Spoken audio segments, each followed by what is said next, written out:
Ini ngaji itu harus objektif itu jujur.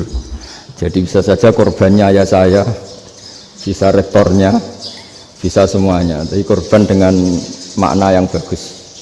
Karena di antara saran Al-Quran, Allah ngendikan kalau belajar atau mencari nasihat atau mencari kebaikan apa saja, itu diistilahkan walau ala anfusikum awil walidaini wal aqrabin, meskipun ketentuan itu merugikan kamu. Jadi ketentuan apapun yang merugikan kita harus tetap kaji meskipun itu tidak menguntungkan kita.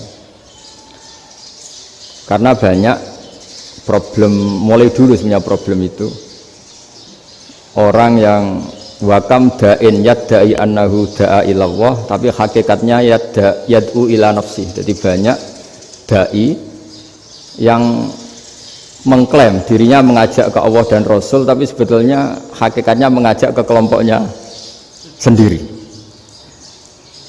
Saya ini termasuk kiai yang masih orisinil. Artinya orisinil gini, suatu saat atau kapan saja saya kok sudah tidak laku jadi kiai, asal Islam jalan tetap senang, karena nggak penting yang populer saya apa enggak itu tidak penting, yang penting agama ini tetap jalan.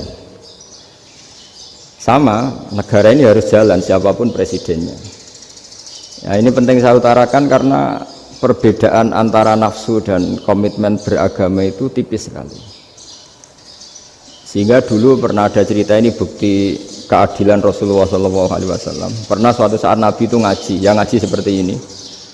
Terus ada pemuda dengan cueknya ngelewati masjid yang sedang dipakai Nabi ngaji. Singkat cerita semuanya ngomel ya, bergumam. Celaka betul pemuda itu, ada Nabi ngaji kok tidak ikut ya.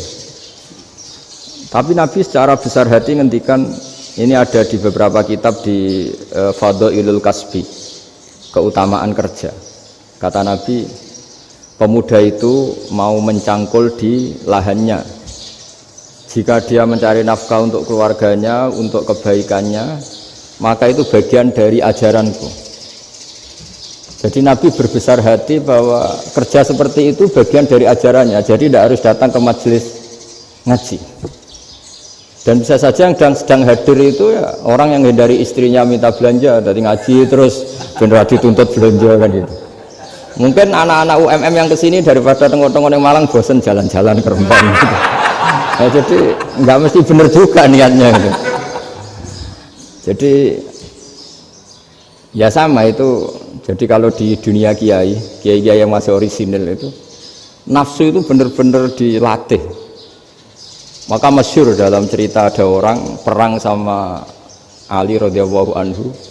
Ketika perang ini sangat semangat, tapi ketika orang itu meludahi dan Sayyidina Ali ini tersinggung karena diludahi, Sayyidina Ali langsung angkat tangan, sudah perangnya nggak usah diteruskan karena saya marah sama kamu sekarang demi nafsu karena kamu meludahi saya, padahal saya tadi motifnya demi Allah dan Rasul. Jadi sangat tipis bedanya kita emosi karena diri kita dan emosi karena Allah dan Rasul. Sehingga ketika diludahin ini terus beliau mikir jangan-jangan perang saya karena saya diludahin. Nah, yang hilang dari peradaban modern adalah Allah itu tidak begitu hadir di hati kita. Saya sering cerita di mana-mana, teks hadis itu sebenarnya berbunyi gini, ini hadis sahih. Mangka na yu'minu billahi wal yaumil akhir fal yukrim jarohu. Ada yang fal yukrim jarohu doifahu, ada yang fal yakul khairan aul yasmut. Siapa yang iman dengan Allah dan Rasul maka harus memuliakan tetangganya, memuliakan tamunya. Dulu itu ada seorang ulama dipanggil anak muda, dibully terus sekarang. Wahai kiai, datang ke rumah saya. Datang kiai itu.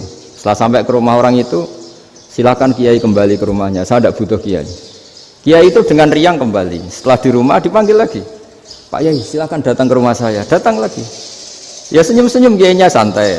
Wah, nggak jadi butuh Pak Yai. Silakan kembali lagi. Sampai 3 kali. Oh itu kalau rektor digitukan marah itu. Dosen marah. Kiainya santai. Santai, senyum-senyum, rileks. Ketika ditanya, kenapa Pak Yai tidak tersinggung? Jawabannya unik. Anak muda, saya ini senang sekali nuruti perintah Allah, disuruh menghormati tetangga, sehingga ketika Anda manggil ya saya datang. Ketika Anda nyuruh pulang, ya saya pulang. Saya senang sekali nyenangkan tonggo.